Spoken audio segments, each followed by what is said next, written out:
มัยพ่อขุนเมฆลายมหาราชนานาอายุเย็นเป็นสุขกันมาตลอดบอกกองเมื่อพศ2101แล้วถูกพม่าโจมตีแตกเดียวกูตีกูตาเจ้าบ้านกลัวนักกลัวหนากลัวเจ้าเมืองพม่าคือบุเรกองเมื่อวันเสาร์กับเสาร์เป็นเดือน7 2001พม่าก็เข้าตีจับใส่กับเวงอาลากับเข้าวงมุงกับบอดีมันเข้าหน้าตี3 วันเต่ามันตั้งแต่บัดนั้นข้าแย่หนีขับมันไล่ข้ามันไล่ฟันหมู่พม่าน้ำลาย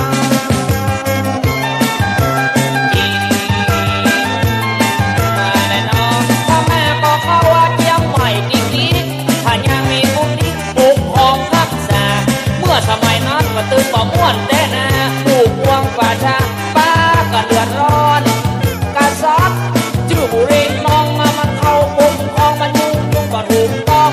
มันมาผมก็เอามาพี่ก็เอามาน้องเอาช่างคุยช่างทองกวาดตองงวงวัก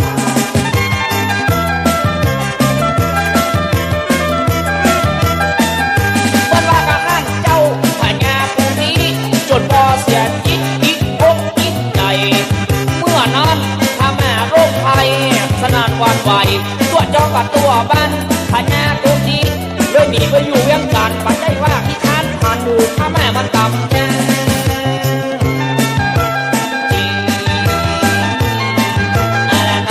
ที่น้องมาจังว่าบ้านหัวพญาผู้เล็กน้องมันมาผมก็ของกัดยังเอาไม่แล้วนะ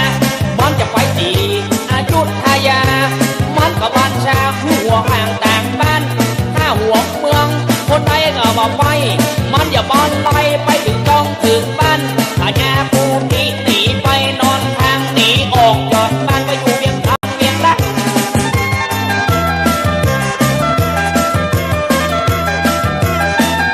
ก็เลยพญาเส้นลงพญาสามท่านปัจจัยว่าพี่ท่านไปแต่หน้าตัวตนว่ามาพลายกับทหาร2 คนถวายบังคมผู้เล็งน้องท่านเจ้าก็เลยจำวันยาผู้คิดว่าพิธีไปอยู่หงขาว่าดีขาพระองค์เต็มนะท่านกำลังCM77วิทยุตุล้านนาอะไรเนาะวันว่ากับเจียงใหม่ก็ยุ่งหยับถ้าแม่มีแม่ก็เป็นนะมีเกี่ยวเมียลูกหลานเห็นกาพระนางสุริดาก็เป็นเมียท่านเจ้า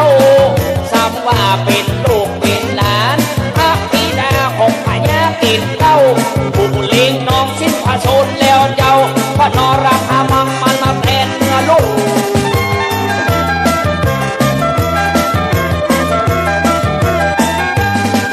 2,156พม่าก็ไล่หกเดียวกันหมู่พม่ามันอย่างนาลืมหลังไล่หกตีกันที่วัดปู่เต้าตรงกับเดือน17 8ค่ำแถมบังหมู่พม่ามันไล่ฟันไล่กันเลี้ยวละ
เ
ฟังตั้งแม่ยิงป่อใจ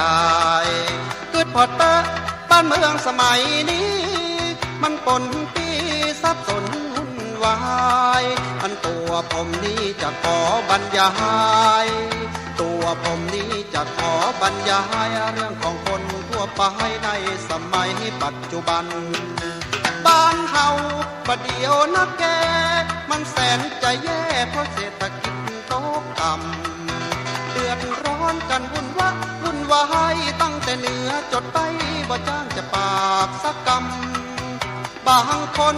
ดิ้นรนกันไปละงานเมืองไทยปัดไปเมืองฝรั่งปล่อยลูกกับเมียอยู่แต่บ้านตั้งหลัง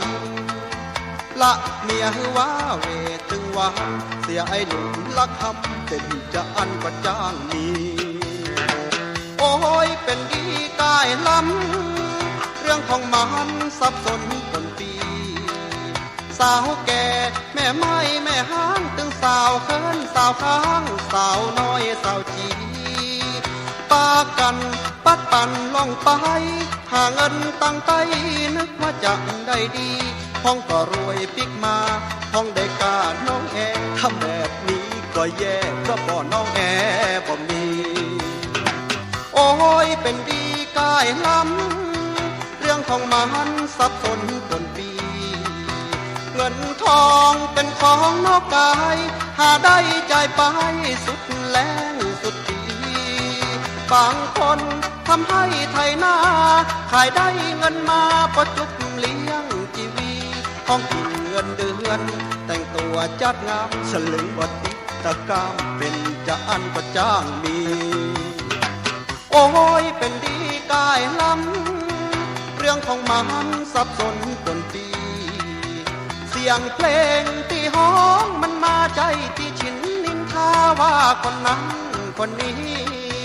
แต่งเพลงห้องเอาม้วนบ่ได้ถึงแม่ยิงก็ใจฟังกันได้เต็มตีห้องมาจัดเมินก็อีกใจนักแกใจเอาเล่ามาแลกกับลาบใส่เสียหัวดี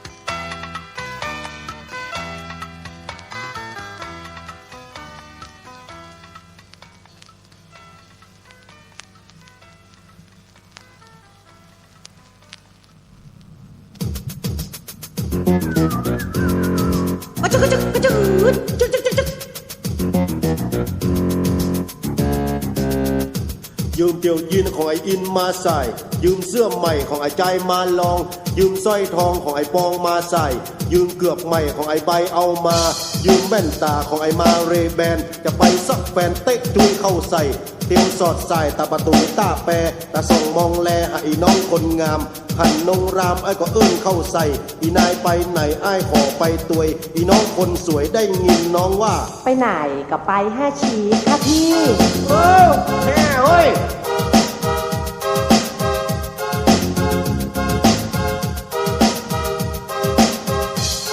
งามเขาก็ถามเรื่อยๆซ้ำเจอกระเทยชื่ออีเลยน้องใหญ่ประตูเจียงใหม่ไปท่าจะดีเขาจีบสาวจีที่ประตูเจียงใหม่ให้ปากสาวใหญ่หุ่นปักสักดีเจอพอดีโอ้แม่สาวอกใหญ่เอิ้นเข้าใส่สวัสดีคนงามเจอใส่คนใบด่าเฮานึกว่าแม่สาวคนงามสวยแล้วเจอใส่คนใบด่าเฮานึกว่าแม่สาวคนงามโนปูดโอ้ยพี่ปากแต่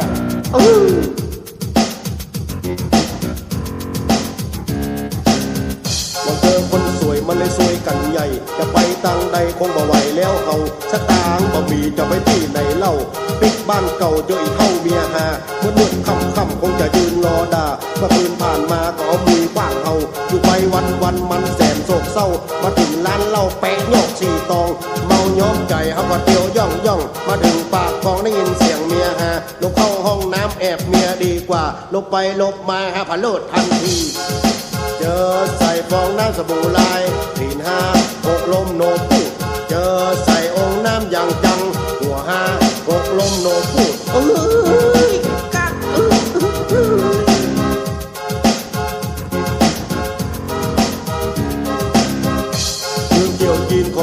มาใส่ยืมเสื้อใหม่ของไอ้ใจมาลองยืมสร้อยทองของไอ้ปองมาใส่ยืมเกือกใหม่ของไอ้ใบเอามายืมแว่นตาของไอ้มาเรย์แบนจะไปซอกแฟนเตะตีเข้าใส่เตียวสอดใส่จางมวยตาแปรงามนักแก่น้ำไม่สาวคนงามกันนงรามไอ้บ่เอิ้นเข้าใส่เธอจะไปไหนฉันขอไปตุยเจอแล้วความสวยได้ยินน้องว่า ที่ไปไหนมาไอ้ห้ากินตับ เจอใส่อีทเท่าเมียเฮาอย่างจังสวยแล้ว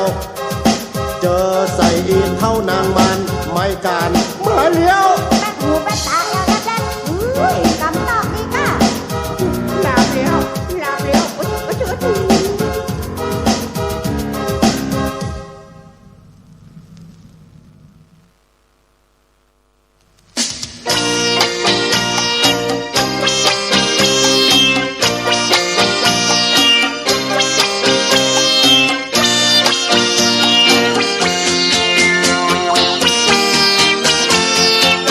ตัวอายเกิดมาเป็นคนยากไร้บอกเคยฮักไผเลยในชาตินี้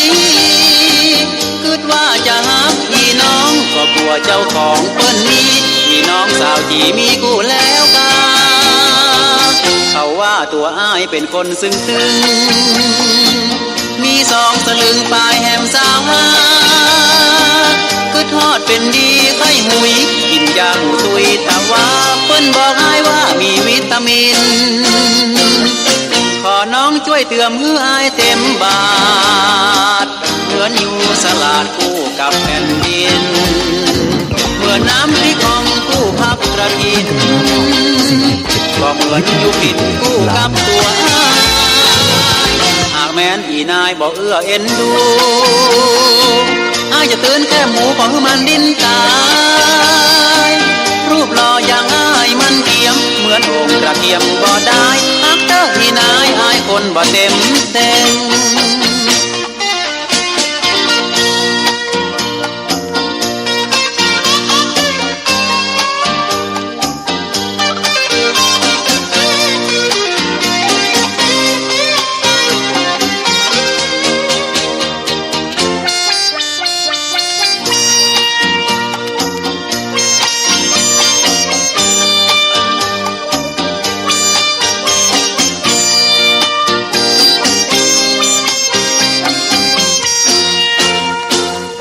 ขอน้องช่วยเติมให้อายเต็มบา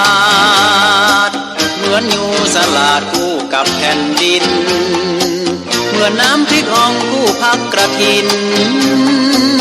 ก็เหมือนอยู่กินคู่กับตัวอายหากแม้นอีนายบอกเอื้อเอ็นดู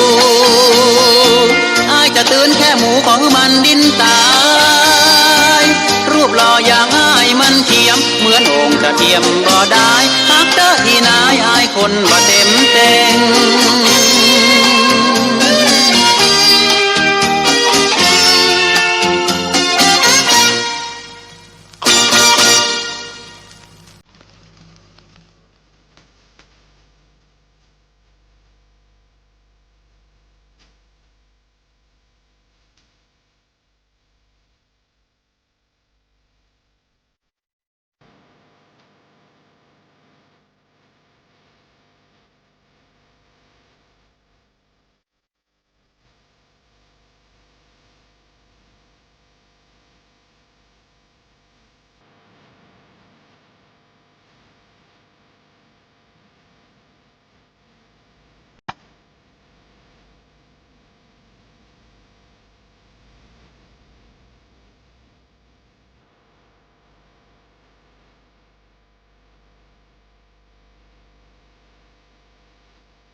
ยพี่มีจู โอ้น้อยมันก็เย็นจีรีไว้กันนั่น ว่าเดินนานอุ่น ใค ยื ร ดเว้ ก็ ยมาก่อน หู เนาะ ก็หัน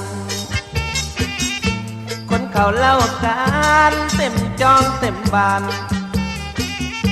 เล่นจู่สู่ใจไม่สายฟ้ามัน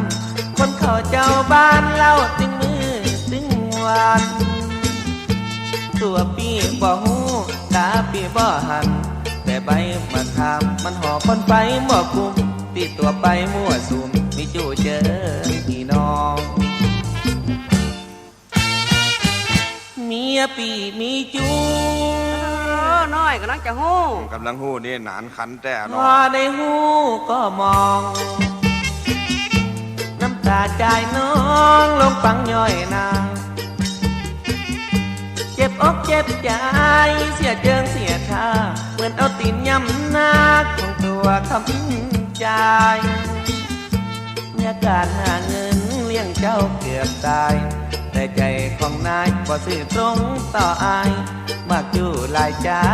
แต่นายน้องจัน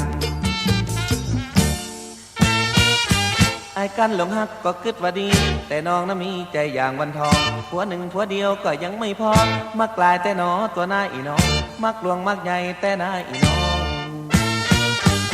เมียปีมีจู น้อยก็มาต้องลมมันเน้อ ห้อยดูลูกห้อย ลู นาก น เขา เนาะ ติ้งสองบ่มีใครรับรองอนาคตต่างหน้าแม่มันบ่ดีทำตัวต่ำจ้าลูกเคยลูกลาน้ำตาป้อไหลนองจะดูลูกฮักจนป้อเศร้าป้อมองย้อนยิ่งวันทองลูกเลยมองเศร้าซอยตัวเฮาเงางอยใจลอยเคว้งคว้าง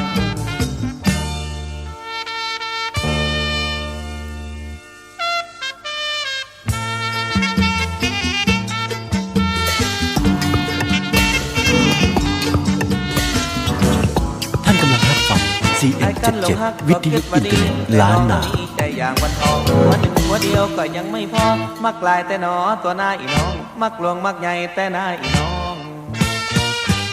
เมียปีมีจู น้อยแต่เนี่ยจะได้ดี เอาแกนก็ปวดฟัด ลู หนาก น เขาตึงสองบ่มีใครรับรองอนาคตต่างหน้าแม่มันบ่ดีทำตัวต่ำจ้าลูกเคยลูกลาน้ำตาป้อไหลนองเจ็บดูลูกฮักจนป้อเศร้าป้อมองย้อนยิ่งวันทองลูกเลยมองเศร้าซอยตัวเฮาเงาหงอยใจลอยเคว้งคว้าง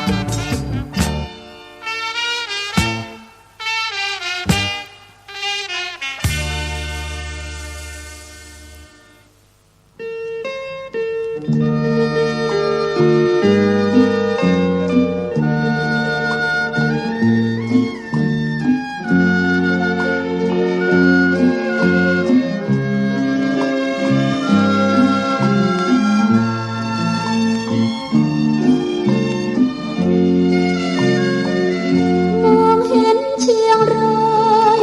วุ่นวายมากมายชายเรียงเบิ้นมาเลียเพียงหวังเพียงเชียงรายสาวเจ้า อยากกู้นักหนาอายจะรักแต่หรือเปล่าหรือเพียงไม้ชมชั่วคราวข้าเจ้ายังหนาวหัวใจ เสียงเขาลือกันว่าคนปากหวานชาวกรุงคิดร้ายกว่ายุงเหมือนเสือชอบเหยื่อชิ้นใหม่ดอกเอื้องเมืองเหนือหรือจะงามเหลือสาวตายข้าเจ้าชาวดงคงใครบ่เคยหุบไผ่กลัวใจชาวกรุง โอ้ละนาคิดตั้งเสมอคำแม่เปิ้นอู้แม่นแต่ฮักแต่คือแม่บ่อยู่ข่าวว่าสาวเหนือถูกลวงเป็นเหยื่อเลือบยุงภายหน้า บ่เคยคืนทุ่งเสียท่าคนกรุงแล้วละนามองเห็นชายเรียงออกจากเชียงรายทุกวันพร้อมด้วยฟองจันทร์สีวันเอื้องฟ้าคำลาพี่เอ๋ยน้องเอ๋ยฟังข้าเจ้าเอ๋ยน้อยนาบรรจุให้เฮาไร้ค่าแม่นแล้วน้ำตาน้องท่วมเปียกใจ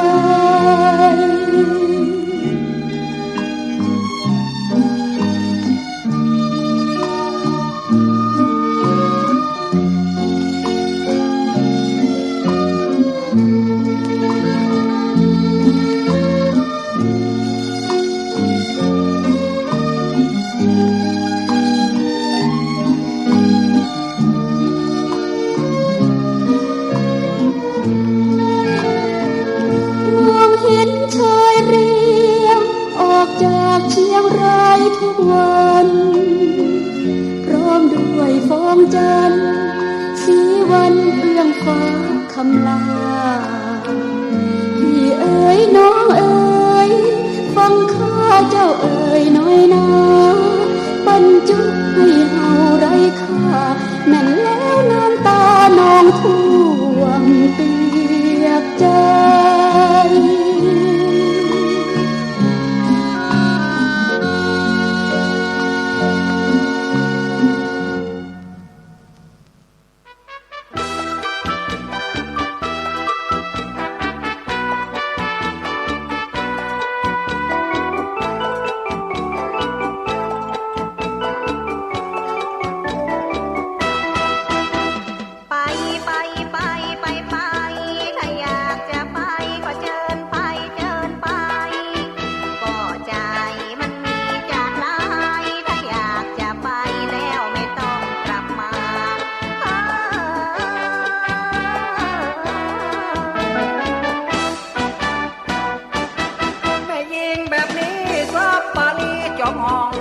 เป็นเขาเป็นของแบ่งกันกู้เจื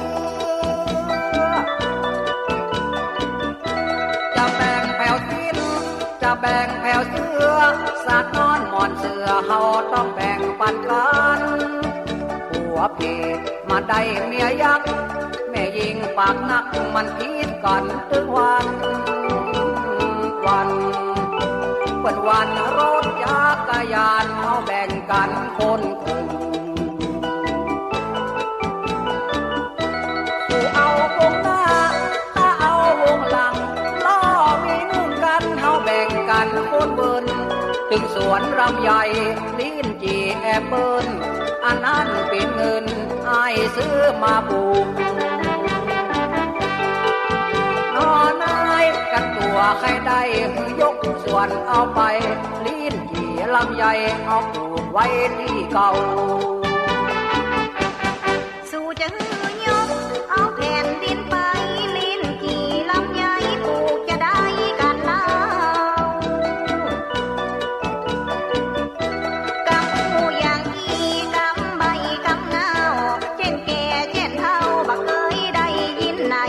สมบัติหลักฐานแบ่งกันเด็ดขาดห้อยโถถาดหม้อเข้าเตาไฟนายต้านนายแม่งัวตัวควายหมูมาเป็ดไก่หม้อนึ่งน้ำพุหม้อต้มหม้อกาที่ดินไรนามันเป็นของข้าหอเงินเดือนดาวอย่าเอามาว่ามาใจน้ำหน้าของสู่สักอย่างนายมอนเป็นเธอของน้ำแบ่งกันคนผ่อนสลีผืนนอนมีดโกปันเกิดสู่จะเอาหน้าเอาตามเบิ่งใจยกหน้าเอาไว้เอาต้นเขาปลูกไว้แม่งัวตัวควายหมูหมาเป็ดไก่ถึงน้อยถึงใหญ่มันก็มีจัดหลายสู่จะหนีก็หนีไปเถอะแม่ยิงมีปลาลึกอายตึงบ่เสียดายกาน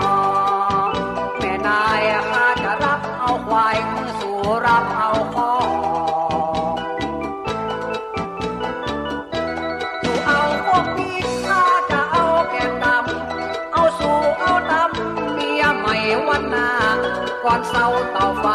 หม้อให้อุงหาจอบเสียมมีดม้าเขาแบ่งกันคนเกิงนอนายอลบสาลีนอนสีขี้ไข่สู่จะแบ่งเอาไปมาอย่างสักอย่าง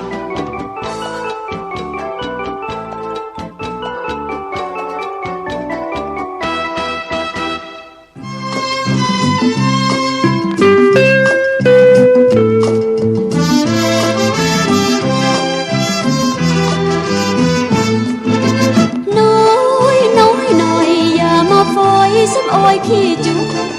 ข้าเจ้าบ่เชื่ออีกแล้วหันวีแววว่าเปิ้นเจ้าชู้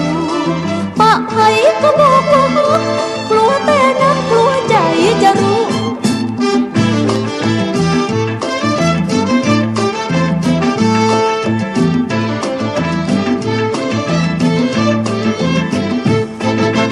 น้อยตูปลังน้อยเติงโหนละอุบ่ดีเท่าตึกหลังโตยังสุขโขบ่เชื่อคำอยู่อย่าตัวดังหัวมัดหลับคืนเมาหักอกคงทะลุ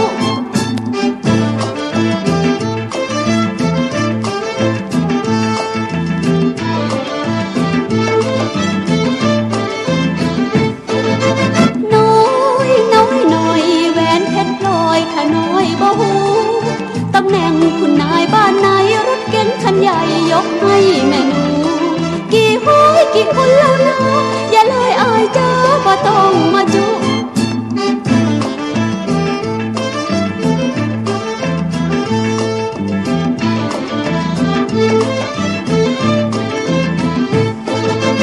น้อยอย่าอู้ย่อยให้คล้อยตามอยู่สาวเหนือก็มีหัวใจขืนเชื่อง่ายจะตายขึ้นชุกหากพบข้าเจ้าเวียนแม่เสาะเท่าแก่มาขอเป็นคู่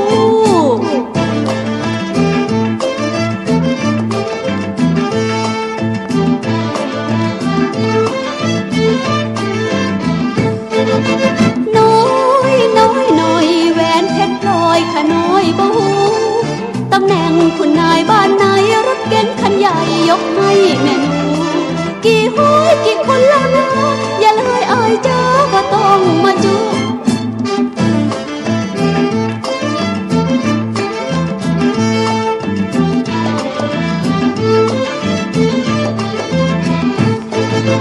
น้อยอย่าอู้ย่อยให้คล้อยตามอยู่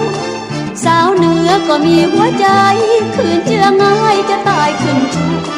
หากพบพระเจ้าเล่นแป้เสาะเท่าแก่มาขอเป็นคู่น้อ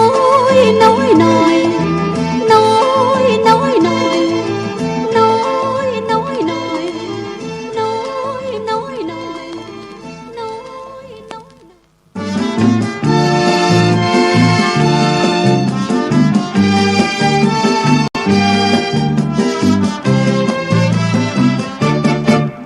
รำพึงเติมละปูนดูน้ำตาตกในจากมาบ่ใจลาไกลจำใจเพราะการศึกษาบ่ลืมละปูนรอกนาบ่ลืมละปูนรอกนาคิดเติมไรยาสวนป่าลำใหญ่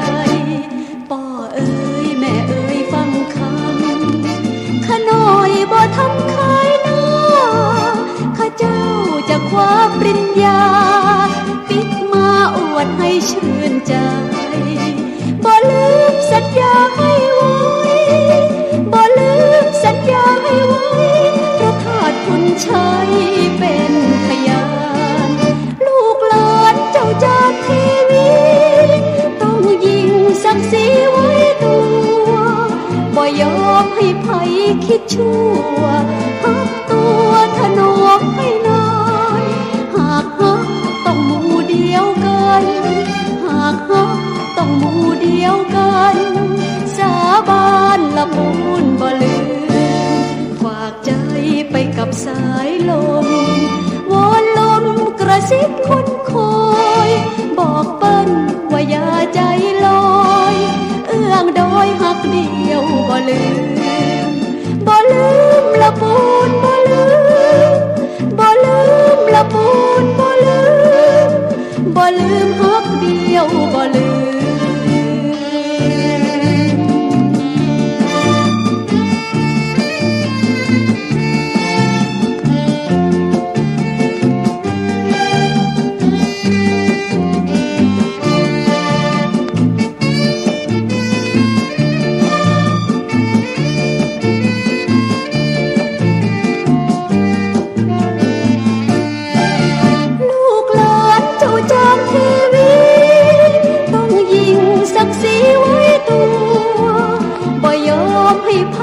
คิดชั่วพักตัวถนอมให้นานหากฮักต้องหมู่เดียวกันหากฮักต้องหมู่เดียวกันสาบานละมุนบ่ลืมฝากใจไปกับสายลมวอนลมกระซิบคุ้นคอย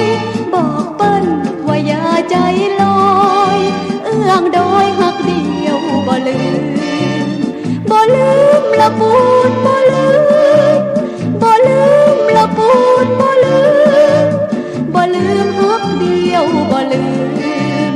บ่ลืมละปูนบ่ลืมบ่ลืมละปูนบ่